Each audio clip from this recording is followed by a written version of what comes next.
કૃષ્ણ કનૈયા લાલ કી જય, ઉમિયા માતની જય. અષાઢી બીજ નજીક આવી રહી છે તો જગન્નાથની રથયાત્રા જે મામાના ઘરે જાય છે એનું સરસ સુંદર કીર્તન લઈને હું આવી છું. જો મારું કીર્તન તમને ગમે, મારી ચેનલમાં નવા હો તો લાઈક શેર સબસ્ક્રાઈબ જરૂરથી કરજો. જય શ્રી કૃષ્ણ, જય જગન્નાથ.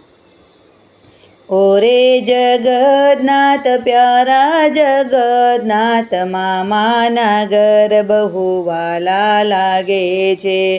ઓરે જગન્નાથ પ્યારા જગન્નાથ, મામાના ઘર બહુ વાલા લાગે છે.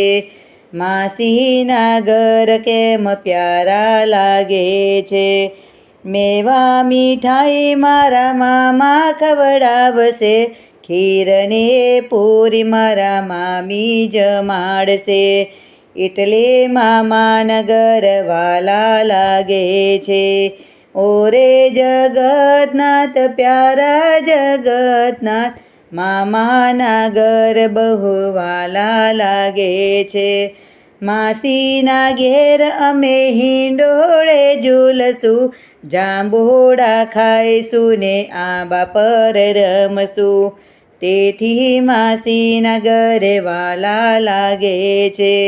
ઓરે જગન્નાથ પ્યારા જગન્નાથ, મામાના ઘર બહુ પ્યારા લાગે છે.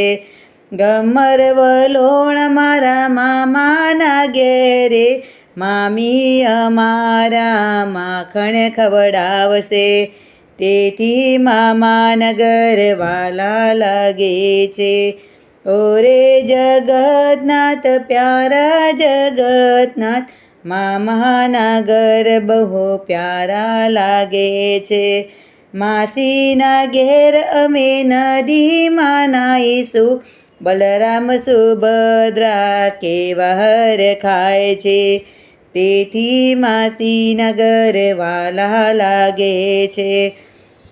ઓરે જગન્નાથ પ્યારા જગન્નાથ, મામાના ઘર બહુ પ્યારા લાગે છે. નવા નવા જામા મામા લઈ આપશે, રોકડા રૂપિયા મામી રે આપશે. તેથી મામાના ઘર પ્યારા લાગે છે. ઓરે જગન્નાથ પ્યારા જગન્નાથ, મામાના ઘર બહુ વાલા લાગે છે. મેરામાં ફરવા માસી લઈ જાશે, નવા નવા રમકડા માસી લઈ આપશે. તેથી માસીના ઘર વાલા લાગે છે. ઓરે જગન્નાથ પ્યારા જગન્નાથ, મામાના ઘર બહુ વાલા લાગે છે. મામાના ઘર બહુ વાલા લાગે છે. કૃષ્ણ કનૈયા લાલ કી જય, જગન્નાથ મહારાજની જય, ઉમિયા માતની જય.